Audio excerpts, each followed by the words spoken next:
தமிழ்நாடு அரசு கூட்டுறவுத்துறை ஊழியர் சங்கத்தின் சார்பாக இன்று அனைத்து மாவட்டங்களிலும் சென்னையில் பதிவாளர் அலுவலகத்தையும் பதிவாளரை கண்டித்து பதிவாளரின் நடைமுறைகளை கண்டித்து ஒரு கவன ஈர்ப்பு ஆர்ப்பாட்டம் நடைபெறுகிறது. இந்த கவன ஈர்ப்பு ஆர்ப்பாட்டம் எதுக்குன்னா, ராமநாதபுரம் மாவட்டத்தில் ஒரு கூட்டுறவு சார் பதிவாளர் கூட்டுறவு விற்பனை சங்கத்தில் ஒரு கொள்முதல் பண்ணி அனுப்புனதில் தரம் குறைந்த பொருளை அனுப்பிச்சிட்டீங்க அப்படின்ற ஒரு காரணத்தை சொல்லி அவங்க சஸ்பெண்ட் பண்ணியிருக்காங்க. அதை நாங்கள் ஒரு நியாயமில்லாத ஒரு குற்றச்சாட்டு.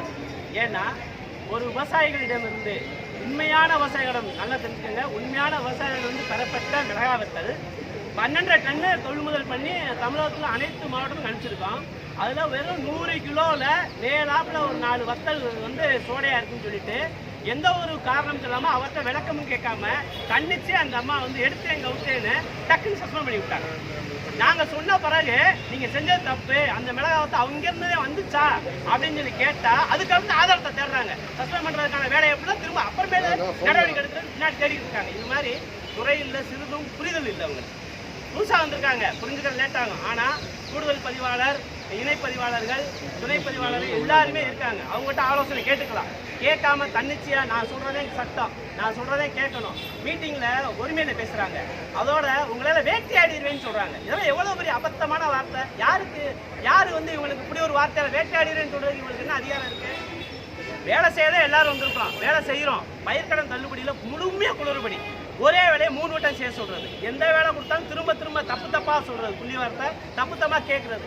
ஒரு பயிர்க்கடன் தள்ளுபடியில் ஒரு குடும்பத்தில் 3 பேர் கடை வாங்கியிருக்காங்க, நிலம் அதிகம்னா 3 பேர் தனித்தனியாக கடை வாங்கியிருக்காங்க, ஒரே ரேஷன் கடையில் இருக்குது.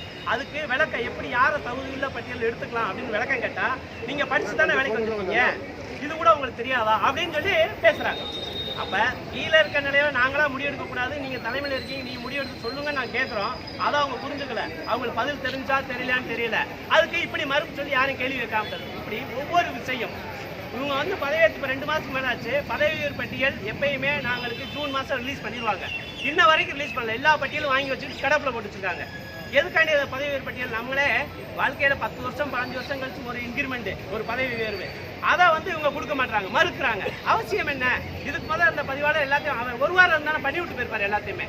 இவங்களுக்கு அது கூட சேர்த்து இருந்தார். மண்டல மார்கள் ஊர் விட்டு ஊர் 1 வருஷம் கழிச்சுன்னா அரசாணையில் சொல்லியிருக்கு, 1 வருஷம் அவர் ஊர் வெளியூரில் பணி புரிஞ்சவர் அவர் சொந்த ஊருக்கு பணியிட காலியாக இருக்கும்போது போய்க்கணும் அப்படின்னு சொல்லி அரசாணையில் இருக்கு.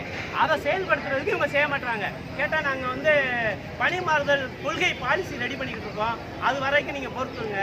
இப்போ ஓவர் 3 இயர்ஸ் இணைப்பதிவாளர் நிறையா இருக்காங்க, துணை பதிவாளர் நிறையா இருக்காங்க, பணியாளர்கள் நிறைய அந்தந்த துறையில் இருக்காங்க. ஓவர் 3 இயர்ஸ் இருக்கக்கூடாது. அரசாணை 10ல் அழகாக சொல்லியிருக்கு. ஓவர் 3 இயர்ஸ் இருந்தால் உடனே பணி மாறுதல் செய்யணும்னு சொல்லியிருக்காங்க. எல்லா துறையிலுமே பணி மாறுதல் நடந்துருச்சு. ஆனால் அந்த கூட்டுறவுத்துறையில் இன்னும் பணி மாறுதல் நடக்கலை. ஒரு சில இணைப்பதிவாளர்கள் ஒரு சில ஆளுகள் குறுநில மன்னர்களா செயல்படுறாங்க. அப்ப தவறுகள் அதிகமாக நடக்க வாய்ப்பு இருக்கு. இவங்க தவறுகளை ஊக்குவிக்கிறாங்களா? எங்களுடைய கேள்வி அதை. நீங்க பணியிட மாற்றம் செய்யறது என்ன உங்களுக்கு கொள்கை பாலிசி? துறையை பத்தி தவறான புரிதலோட உள்ள வந்திருக்காங்க. துறையினாலே எல்லாமே தப்பாதே இருக்குன்னு அவங்களா தப்பான ஒரு ஜட்ஜ்மெண்ட்ல வந்திருக்காங்க. அந்த புரிதல் அவங்களுக்கு தப்பு. அந்த புரிதலை அவங்க மாத்திக்கணும்னு நாங்க விரும்புறோம். பதிவாளர், நம்ம கூட்டுறவு சங்கங்களின் பதிவாளர், துணை பதிவாளர் இருக்காங்க. அவங்க பேர் ராதா IAS அவர்கள். அவங்க எங்களுக்கு பதிவாளராக வந்திருக்காங்க.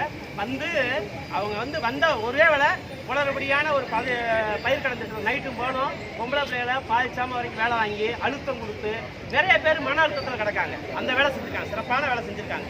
சனி ஞாயிறு அனைத்து சனி ஞாயிறு நாங்களும் கவர்மெண்ட்டோட பாலிசி டிசைன் அதை நம்ம செய்யணும் அப்படின்னா நாங்கள் செஞ்சு முடித்த பிறகு இன்ன வரைக்கும் எதுவுமே வேற புதுசாக எந்த மாற்றம் செய்யலை. எதுவுமே செய்யலைங்க. 60 மாசமா எல்லா சங்கமும் உடையும் கிடக்கு, எந்த வேலையுமே நடக்கலை. இவங்க ஒரு டிசிஷனை ஒழுங்காக எடுக்க மாட்டாங்க. அவங்களா நினச்சிக்கிட்டு அவங்களா சொல்லிக்கிட்டு இருக்காங்க எல்லாத்தையும். இதை கண்டிச்சுட்டேன். நீங்கள் பதிவாளர், இணை பதிவாளர், துணை பதிவாளர், சீனியர்கிட்ட கேளுங்க. நாங்கள் என்ன சொல்கிறோம், உங்களுக்கு எல்லாமே தெரிஞ்சுக்கணும் அவசியம் கிடையாது. நீங்கள் சீனியர் டிஆர் இருக்காங்க, சீனியர் இணை பதிவாளர் இருக்காங்க, சீனியர் கூடுதல் பதிவாளர் நிறைய பேர் இருக்காங்க. கூடுதல் பதிவாளர் தெரியாது எதுவுமே கிடையாது. ஏன்னா அந்த துறையில் 20 வருஷமா அனுபவம் இருக்காங்க. அவங்ககிட்ட ஒரு வார்த்தை கேட்டு அது மாதிரி செஞ்சுட்டா என்ன? இதில் என்ன ஈகோ பாலிட்டிக்ஸ் நம்மளுக்கு இருக்கு?